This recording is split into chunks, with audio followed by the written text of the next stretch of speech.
آج کے خطبہ جمعہ میں ہم یہ جانیں گے وصیت کیا چیز ہے، کس کو کہتے ہیں وصیت، اور وصیت کرنے کا طریقہ کیا ہے، اور وصیت کے بارے میں کچھ ضروری احکام و مسائل یہ جاننے کی کوشش کریں گے۔ کبھی کبھی ایک انسان یہ چاہتا ہے کہ مرنے سے پہلے کچھ وصیت کر کے جائے، اور کبھی کبھی وصیت کرنا تو ضروری ہوتا ہے۔ اب ظاہر سی بات ہے، جب تک وصیت کو جانیں گے نہیں کہ وصیت کس کو کہتے ہیں، کیسے کیا جاتا ہے وصیت، تو وصیت ایک انسان صحیح طریقے سے کر نہیں سکتا۔ لہذا کچھ ضروری مسائل آپ کے سامنے رکھے جائیں گے، اور ایک بڑی اہم پوائنٹ ہے جس کی طرف میں آپ کا ذہن لے کر کے جانا چاہتا ہوں۔ ایک ایسی وصیت بھی ہے جو کرنا ہر مسلمان کے اوپر لازم اور ضروری ہے۔ یہ آپ کے آپشن میں تھا مالی وصیت، آپ کے پاس مال ہے، آپ کر سکتے ہیں، نہیں بھی کریں گے کوئی مسئلہ نہیں، لیکن ایک وصیت ایسی ہے جس کو کرنا ہر مسلمان کے اوپر لازم ہے، ہر مسلمان کے اوپر ضروری ہے، ہر انسان کو کرنا ہے۔ اور یہ کون سی وصیت ہے؟ یہ وہی وصیت ہے جس کو نبیوں نے کیا تھا۔ حاضرین جمعہ، سامعین کرام، دینی ملی بھائی اور اسلامی ساتھیوں، اس سے پہلے کے خطبہ جمعہ میں وراثت کے بارے میں آپ کے سامنے باتیں رکھی گئی تھی کہ وراثت کی تقسیم میں ہمارے درمیان کیا کیا غلطیاں پائی جاتی ہیں، اور وراثت کو بانٹنے میں ہم لوگ کون کون سی غلطیاں کرتے ہیں، اس بارے میں کچھ باتیں آپ کے سامنے رکھی گئی تھی۔ وراثت کے مسئلے پر بات کرتے ہوئے ایک لفظ بہت بار بار آ رہا تھا، وہ ہے وصیت۔ قرآن بھی اگر آپ نے پڑھا ہوگا، حدیثوں کو آپ نے سنا ہوگا، تو یہ وصیت لفظ آپ نے بار بار سنا ہوگا۔ آج کے خطبہ جمعہ میں ہم یہ جانیں گے وصیت کیا چیز ہے، کس کو کہتے ہیں وصیت، اور وصیت کرنے کا طریقہ کیا ہے، اور وصیت کے بارے میں کچھ ضروری احکام و مسائل یہ جاننے کی کوشش کریں گے۔ دیکھیے، ہر انسان کو مرنا ہے، اور ہر انسان کو یہ دنیا چھوڑ کر کے جانا ہے۔ کبھی کبھی ایک انسان یہ چاہتا ہے کہ مرنے سے پہلے کچھ وصیت کر کے جائے، اور کبھی کبھی وصیت کرنا تو ضروری ہوتا ہے۔ اب ظاہر سی بات ہے، جب تک وصیت کو جانیں گے نہیں کہ وصیت کس کو کہتے ہیں، کیسے کیا جاتا ہے وصیت، تو وصیت ایک انسان صحیح طریقے سے کر نہیں سکتا۔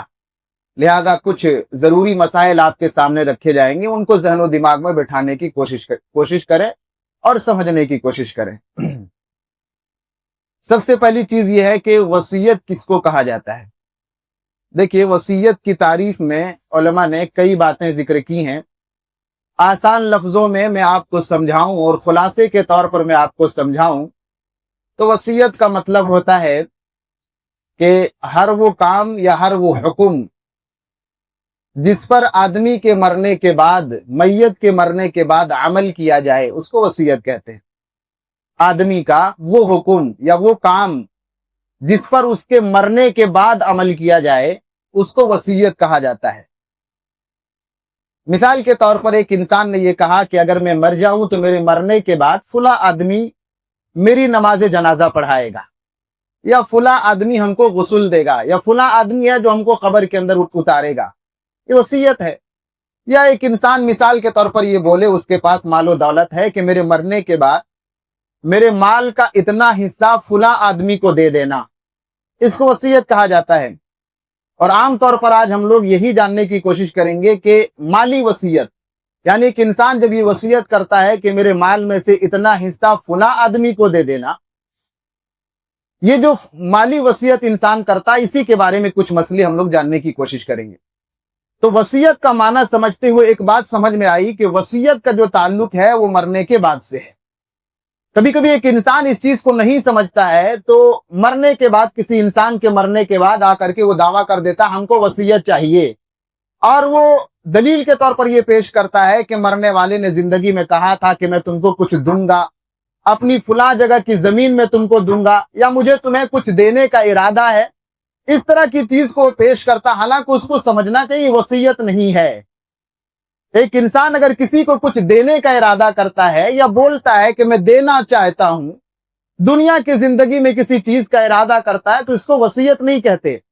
وصیت کا تعلق مرنے کے بعد سے ہے۔ انسان یہ بولے کہ جب میں مر جاؤں گا تو میرے مال و دولت میں سے اتنا فلاں آدمی کو دے دینا، اس کو وصیت کہا جاتا ہے۔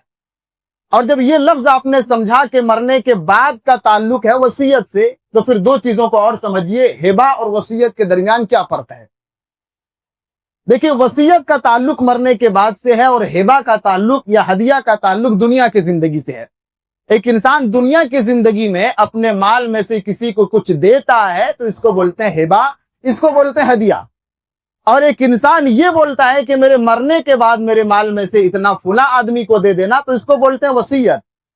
اور وصیت کا مسئلہ یہ ہے کہ وصیت کو آدمی کے مرنے کے بعد دیا جاتا ہے۔ کسی نے اگر کہہ دیا کہ میرے مال میں سے اتنا دے دینا، تو ایسا نہیں کہ وہ بھی زندہ ہے اور اس کے مال میں سے اس کو دے دیا جائے گا، نہیں۔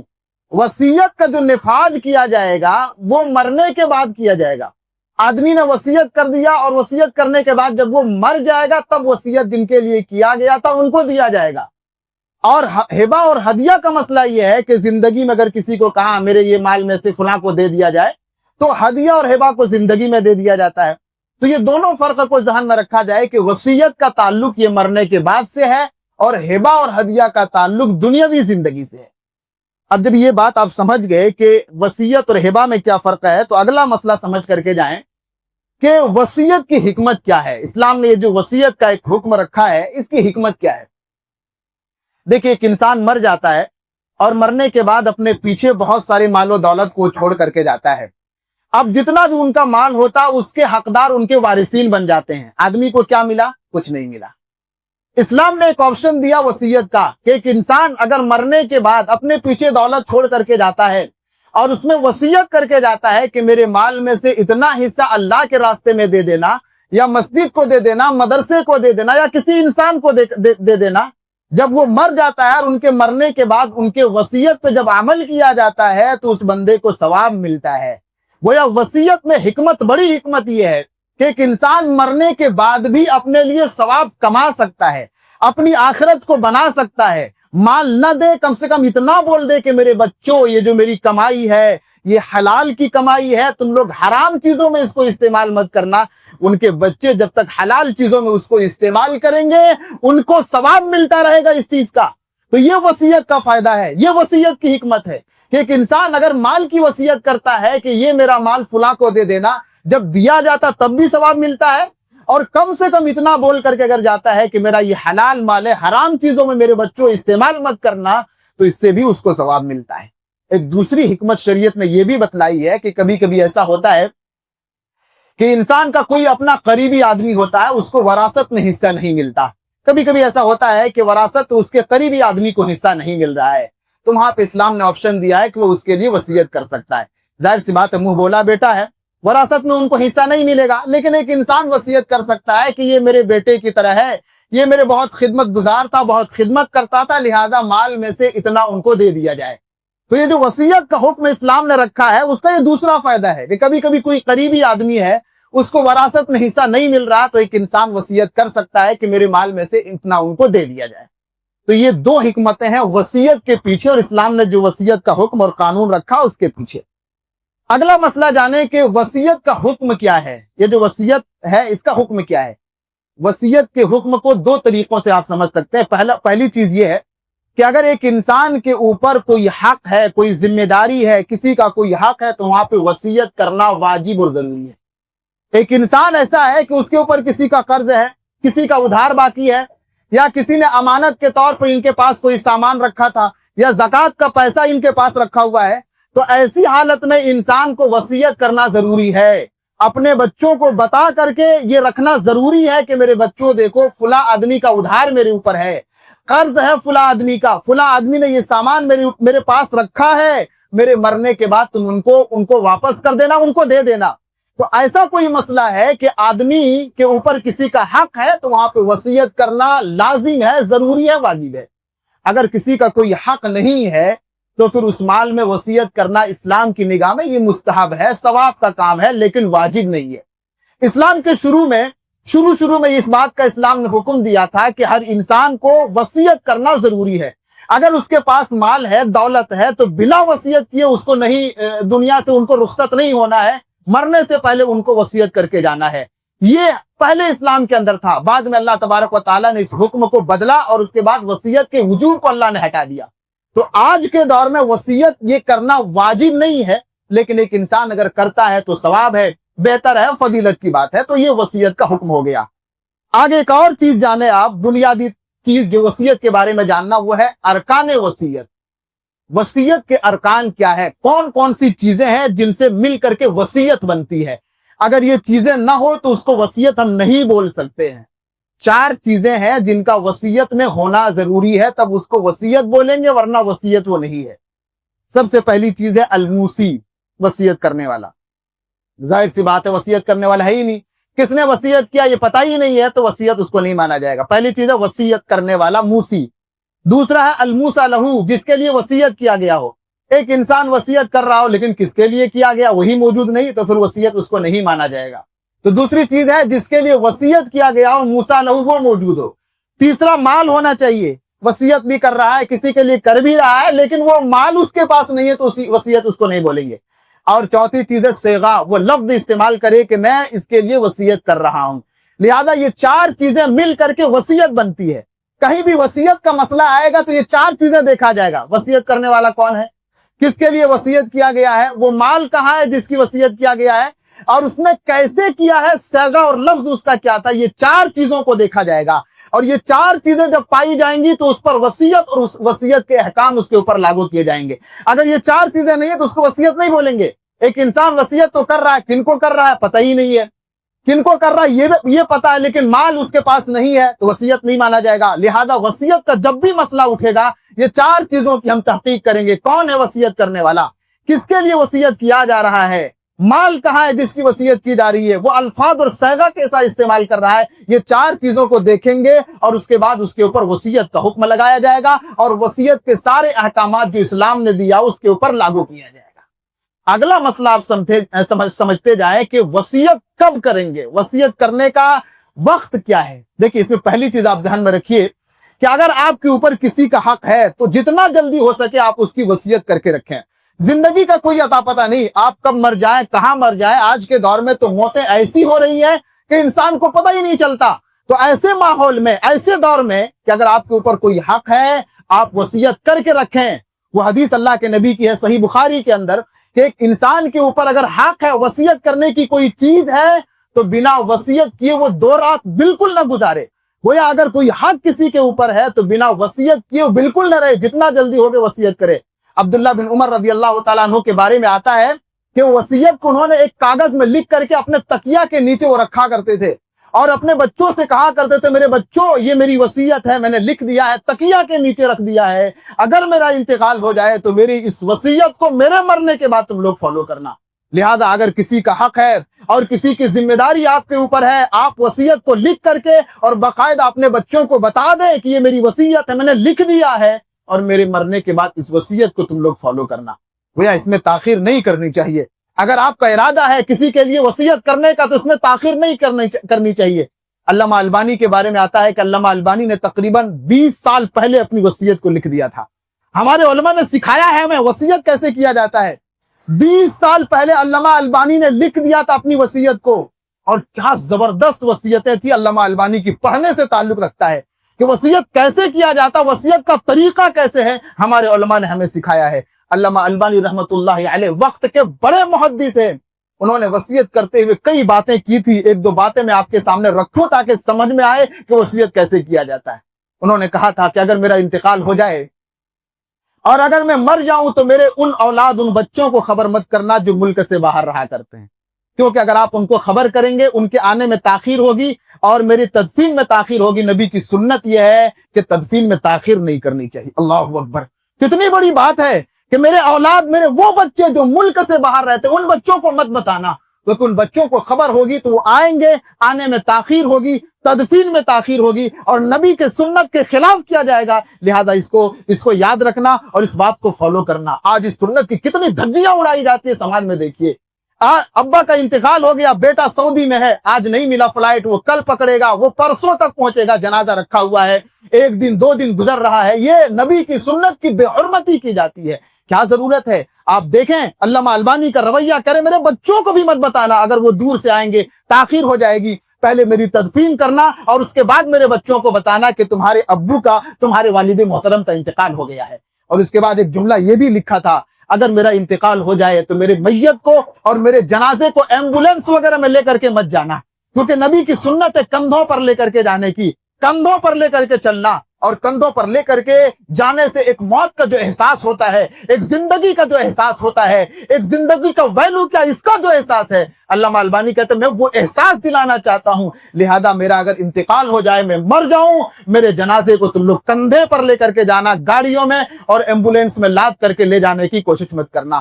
اور اس کے بعد یہ بھی کہا تھا علامہ البانی نے کہ میرا انتقال ہو جائے، میرا ایک پڑوسی ہے، بڑا اچھا پڑوسی ہے، اس کو بولنا کہ وہ مجھے غسل دے۔ وقت کے بڑے محدث ہیں، اور اس کے پڑوسی نے کیا مقام ان کے ذہن و دماغ میں بنایا تھا، وصیت کر کے جا رہے میرا انتقال ہو جائے گا تو میرا پڑوسی بڑا نیک ہے، ان کو بولنا کہ وہ آ کر کے مجھے غسل دیں۔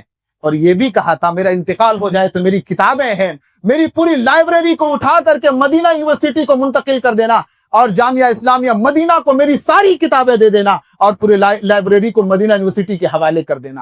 ایسے بڑی قیمتی نصیحتیں علامہ البانی نے کیا تھا۔ اس میں کہنے کا مطلب یہ ہے اور عرض کرنے کا مطلب ہے کہ سمجھ میں آتا کہ وصیت کیسے کی جاتی ہے، وہ کون کون سے مسئلے ہیں جن کو ہائی لائٹ کرنا چاہیے، وصیت کرنا چاہیے، اور یہ بھی معلوم ہوتا ہے کہ تاخیر نہیں کرنا چاہیے۔ 20 سال پہلے علامہ البانی کی وفات سے 20 سال پہلے وہ یہ ساری چیزیں لکھ کر کے اور سب کو بتا دیے تھے میری وصیت ہے، اس کو تم لوگ فالو کرنا۔ تو وصیت کب کریں؟ ایک انسان کو پہلے ہی سے پتہ نہیں ہے زندگی کا، موت کا، لہذا پہلے سے یہ ساری چیزیں جو آپ کو بتانا ہے اپنے بچوں کو، وہ لکھ کر کے یا ان کو بتا دیا جائے۔ اگلی چیز ہے وصیت کے کچھ ضروری مسائل جو ذہن کے اندر رکھنا ہے۔ پہلا مسئلہ یہ ہے کہ وصیت کے تعلق سے پہلی چیز جو ذہن کے اندر رکھنا ہے وہ یہ کہ وصیت کرنے والا جو موصی ہے وہ عاقل ہو، وہ بالغ ہو، با اختیار ہو، مالک ہو۔ کئی جملے ہیں جن کو سمجھنا ہے۔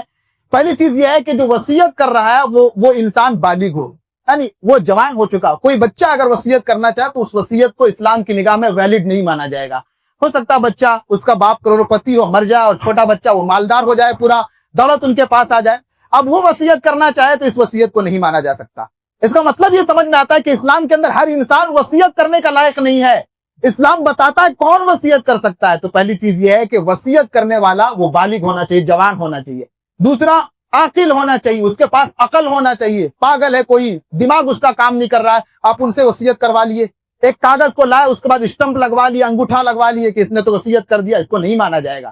تیسرا، اختیار اس کے پاس ہونا چاہیے۔ کسی کو آپ نے مجبوری سے گن لگا کر کے وصیت کرو میرے لیے، اگر وہ وصیت اس حالت میں کر بھی دیتا ہے تو اس وصیت کو نہیں مانا جائے گا۔ وہ اپنی اختیار میں اگر وصیت کرے گا اور اپنے مرضی سے وصیت کرے گا تو اس وصیت کو مانا جائے گا۔ اسی طرح ایک انسان اپنے مال کا مالک ہو، کسی اور مال کے بارے میں وصیت کر دے تو اس کو نہیں مانا جائے گا۔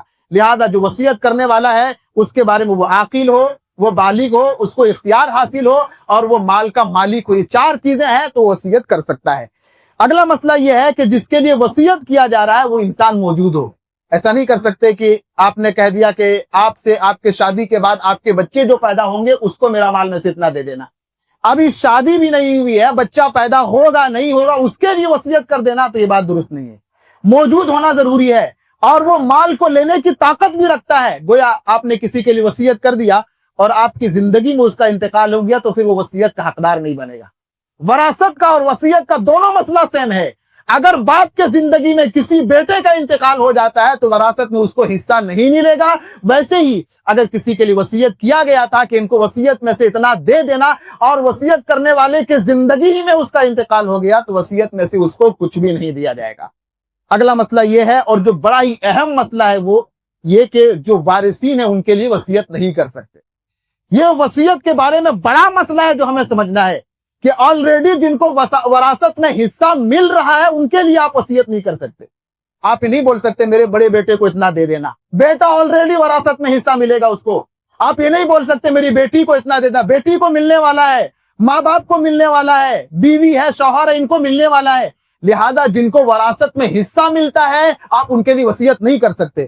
بہت سارے لوگ اس مسئلے کو نہیں جانتے، اور اس مسئلے کو نہ جاننے کے نتیجے میں غلطیاں یہ کرتے ہیں، اپنے بیٹے کے لیے وصیت کر رہے ہوتے ہیں، بڑا بیٹا بہت خیال رکھنے والا تھا لہذا ان کو اتنا دے دینا۔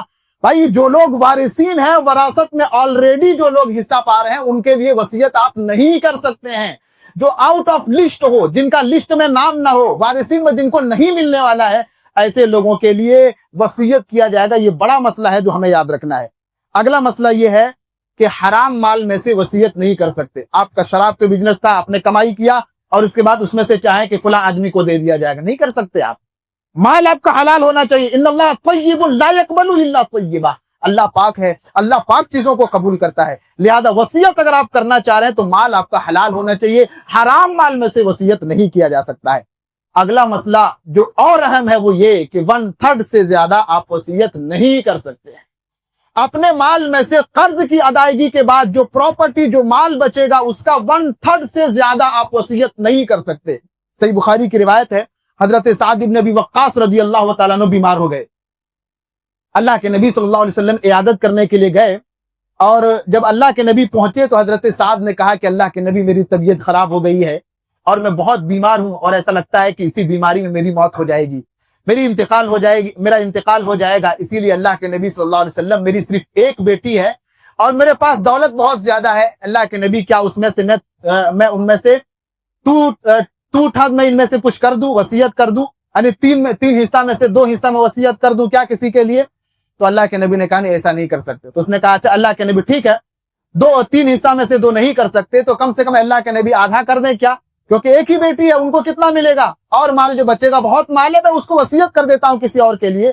تو اللہ کے نبی نے سمجھایا کہ فَالثُّلُثُ یا سعد, صرف 1/3 کا تم کرو وصیت, اور یہ بھی زیادہ ہے تمہارے لیے, گویا اس سے کم تم کو کرنا ہے لیکن اتنا تک کر سکتے ہو, 1/3 تک کر سکتے ہو.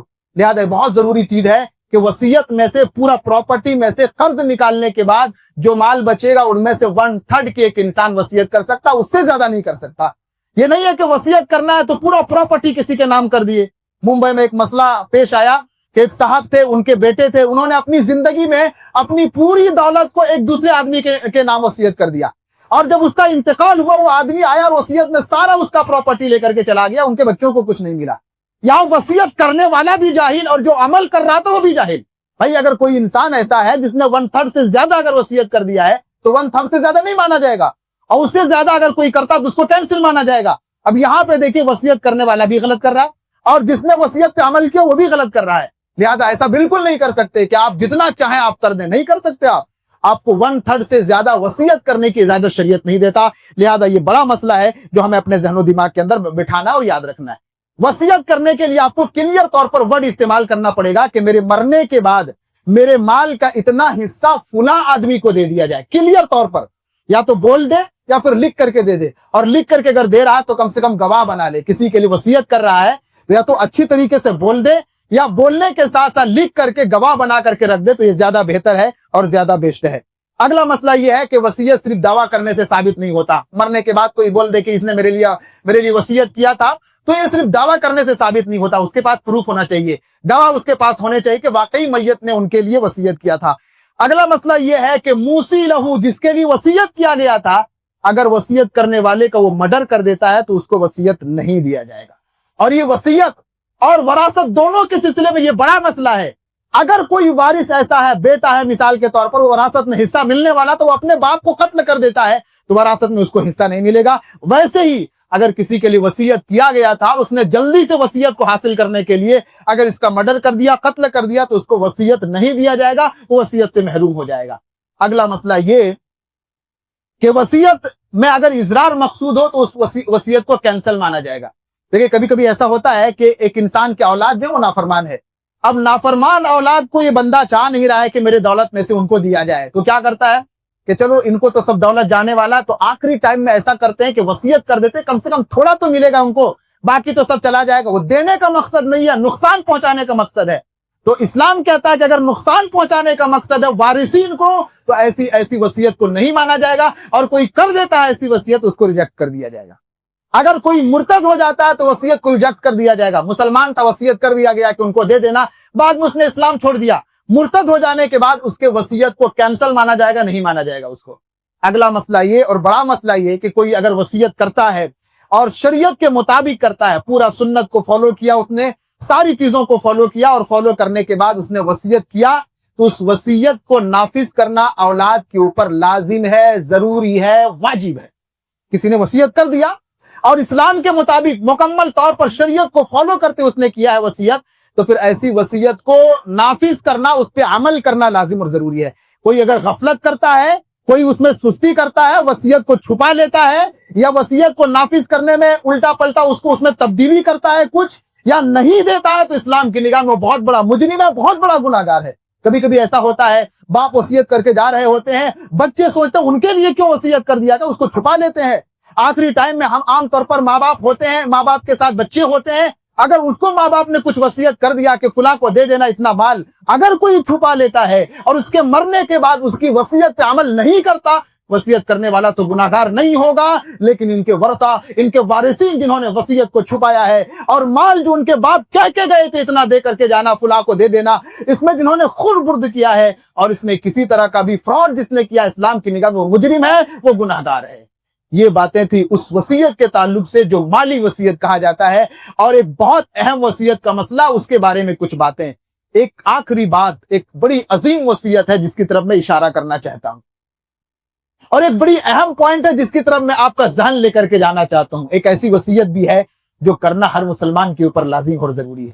یہ آپ کے آپشن میں تھا، مالی وصیت، آپ کے پاس مال ہے، آپ کر سکتے ہیں، نہیں بھی کریں گے کوئی مسئلہ نہیں، لیکن ایک وصیت ایسی ہے جس کو کرنا ہر مسلمان کے اوپر لازم ہے، ہر مسلمان کے اوپر ضروری ہے، ہر انسان کو کرنا ہے۔ اور یہ کون سی وصیت ہے؟ یہ وہی وصیت ہے جس کو نبیوں نے کیا تھا۔ حضرت ابراہیم علیہ السلام، حضرت یعقوب علیہ السلام اپنے بچوں کو وصیت کر رہے ہیں کہ یا بنی ان اللہ اصطفیٰ لکم الدین، اے میرے بچوں، اللہ تبارک و تعالیٰ نے اسلام کو تمہارے لیے چن لیا ہے، فلا تموتن الا وانتم مسلمون، لہذا تمہاری موت مسلمان ہو کر کے آنا چاہیے۔ یہ ایسی وصیت ہے ہر ماں باپ کو اپنے بچوں کو کرنا ہے۔ میرے بچے، دنیا میں سب سے بڑی دولت اگر تمہارے پاس ہے وہ اسلام کی دولت ہے، اسلام کو چھوڑنا نہیں، مسلمان ہو کر کے تمہاری موت آنی چاہیے۔ اپنے بچوں کو وصیت کرنا ہے، میرے بچوں، زندگی کی سب سے بڑی پونجی اگر کوئی ہے تو وہ صحیح عقیدہ ہے، وہ توحید ہے۔ کبھی عقیدے کے معاملے میں کمپرومائز مت کرنا، میرے بچوں، کبھی توحید کو اپنے ہاتھ سے جانے مت دینا۔ یہ چیز چلی جائے گی،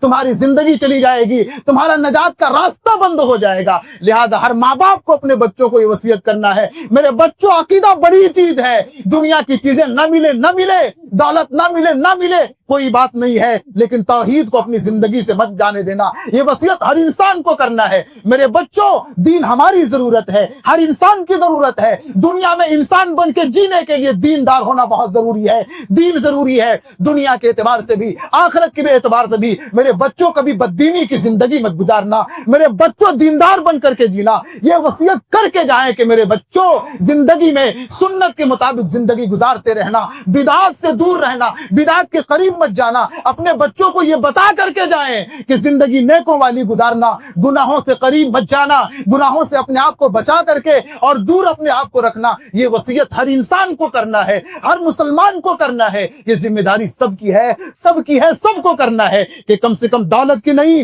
مال کی نہیں کرے کوئی بات نہیں، لیکن یہ وصیت سب کے اندر ہونی چاہیے۔ سب کر کے جائے اپنے بچوں کو کہ اسلام کو مت چھوڑنا، توحید کو مت چھوڑنا، سنت کو مت چھوڑنا، بدعات سے دور رہنا، اور اسلام کے خلاف جتنی ساری چیزیں ہیں ان سے اپنے آپ کو بچانا۔ یہ بڑی چیز ہے جس کی وصیت ہم کو کرنا ہے، آپ کو کرنا ہے، سارے لوگوں کو کرنا ہے۔ ایک عظیم وصیت ہے، یہ بڑی وصیت یہ جس پہ عمل کرنے کی ضرورت ہے۔ بہرحال ٹائم ختم ہو گیا۔ خلاصے کے طور پر یہ کہ اسلام کی ایک بڑی عبادت ہے، بڑی نیکی ہے جس کو وصیت کہا جاتا ہے۔ اس کے کچھ مسائل آپ کے سامنے رکھے گئے، امید ہے یہ ساری باتیں آپ کے سامنے واضح اور کلیئر ہوں گی۔ اللہ تعالیٰ سے دعا کرتے ہیں کہ اللہ تعالیٰ ہم تمام لوگوں کو ان باتوں کو سننے، سمجھنے، اپنے دل کے اندر بٹھانے اور عمل کرنے کی توفیق دے۔ آمین، تقبل یا رب العالمین۔